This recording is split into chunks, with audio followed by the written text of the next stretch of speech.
Good afternoon, everybody, and welcome back to RobMotive. So you're looking to buy a new Toyota Tacoma. Well, there's going to be a huge Tacoma problem, I think. Let's say, and bear with me, let's say that it's the end of 2023. We've soldiered all the way through the year without any illnesses or craziness going on. And now, the new redesigned Toyota Tacoma has been announced, which I expect to happen somewhere in the September timeframe, something like that. So let's say it's been announced.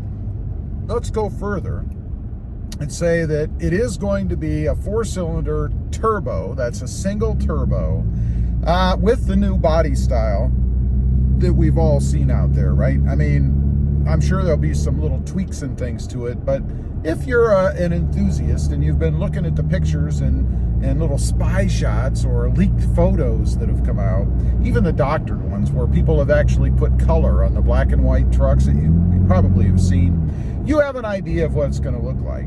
Now, we know that the new truck is going to have, other than the engine and turbo, it's going to have a lot of different stuff on it, right? It's going to have a different radio screen. I suspect the interior altogether is going to be different. Going to be different features, different options. Everything should be brought up to current as far as technology goes. I don't expect any more throttle lag. I expect much better fuel economy, maybe at least in the low 20s, maybe higher, who knows. So we're going to have the opportunity, and this is where the huge problem comes in. We're going to have an opportunity to buy this new truck. Now, let's say that Toyota has decided to maybe not put both feet in the water.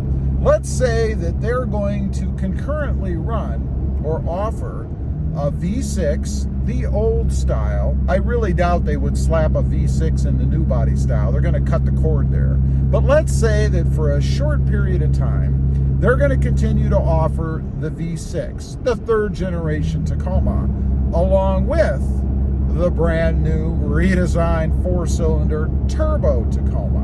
This is the huge problem. What are you going to do? Are you going to go ahead and maybe settle?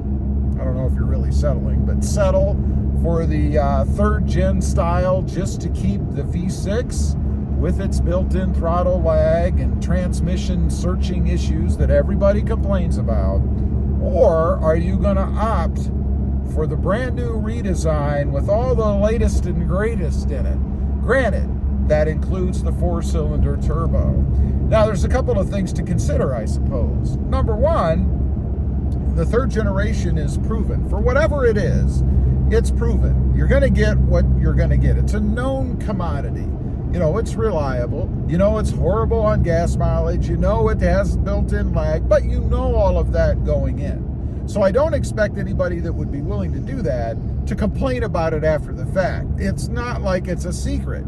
Now, with this redesigned, I'm guessing 2024 Tacoma, there's going to be a lot of variables, things that we don't know. You know, is it really going to get awesome gas mileage? I think that's one of the reasons you'd go to the 4-cylinder turbo anyway, isn't it? So you would expect so. Are there going to be any problems? You know, the golden rule out there is never buy a first-year redesigned model or a first-year model at all, because you and me are the guinea pigs. We're the ones that are going to test it out, put it through its paces, and have to screw around going back into the dealership and sitting there and waiting for fixes. And hopefully there are fixes. You know, since it would be a brand new truck, you have to wonder if Toyota would have what they need to be able to correct any problems that they weren't expecting. In other words, are you going to be without your truck for a while? Are you going to take it to the dealership to fix a whatchamacallit that went wrong and blew up and Toyota has a back order on them, or the redesigned new part is not available, and be given a Corolla to drive, maybe for a month or two until yours is done? Is that something that you can do? I mean, if you use your Tacoma, you know, for work purposes, it's probably not really an option. So now you're going to have a problem. I'm not saying that's going to happen. I think Toyota has proven themselves reliable enough that we're not going to have some major issue. But I do think there will be some issues that won't stop you from using the truck. Some sort of a quarantine, if you will, on the Tacoma, where it sits at the dealership waiting for parts for a month or two. Who knows? The other thing is the styling of it. You know, the third generation Tacoma, I think, is still the best looking mid-sized truck on the road. We're not quite sure what they're going to do for sure. I mean, we have the spy shots, leak shots, all that stuff. But we don't know for sure how the new body style is going to perform. When I say body style, I'm not just talking about what it looks like. I'm talking about the articulation of the bed. I'm talking about the seat comfort. I'm talking about the way the doors close. You know, it's interesting, and I'm pretty picky when it comes to some of these things myself. You know, recently I bought a Honda Civic over at Mod Driven, one of my other channels, doing mods and stuff and things over there. But I bought this car, and one of the things I noticed about it almost immediately when I was at the dealership, CarMax, you know, running around, opening and closing doors and stuff, was the sound that the doors make when you close them. You know, I have a coupe, so there's only two doors, you know, one on each side. But it's that sports car kind of that I love. I love to hear that, and I was pleasantly surprised when I discovered that I had that sound. What are we going to have out of the Tacoma?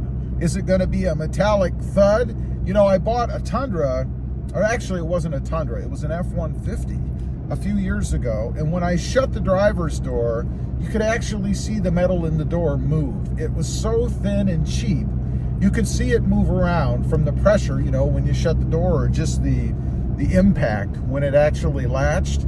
It was horrible. I couldn't believe it. I thought, are you kidding me? These doors are so thin, I can see the metal move when I shut the doors? Terrible. It's those kind of things that I'm talking about. The things that you're never going to know until you get to be up close and experience the truck. So there's a huge decision I think a lot of people are going to have to make if something like that were to happen. Now, you could take it a step further and say, well, that's going to happen because there's going to be third gens available when the fourth gen comes out. I mean, it's not like they're going to draw a line, all the third gens are sold and here's the fourth gen. So you're still going to have to make that huge Tacoma decision when the new model is available. Now, you might be wondering, what am I going to do? I'm going to have both. I'm going to keep this one, which is the third gen. I'm going to buy the fourth gen, and I'm doing that because I want to compare the two. I want to be able to have them side by side, see what they feel like, live with both for a while. And who knows what I'll do in the end. Maybe I'll hate the fourth gen and trade it off. You never know. Anyway, leave a comment. Let me know what you're going to do. I'd be curious to know. Are you willing to step into a 4-cylinder turbo because it'll have all the other latest and greatest things on it? Or would you stay with a third gen if Toyota decided to put them out concurrently? Leave a comment. I'd be curious to know.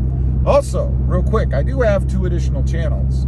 Mod Driven, all about that Honda Civic, and RobMotive JT, all about the Jeep Gladiator. Check them out, and if you're interested, why not subscribe? And while you're at it, smash the subscribe button here too. Thanks for watching. Stay safe out there. Bye.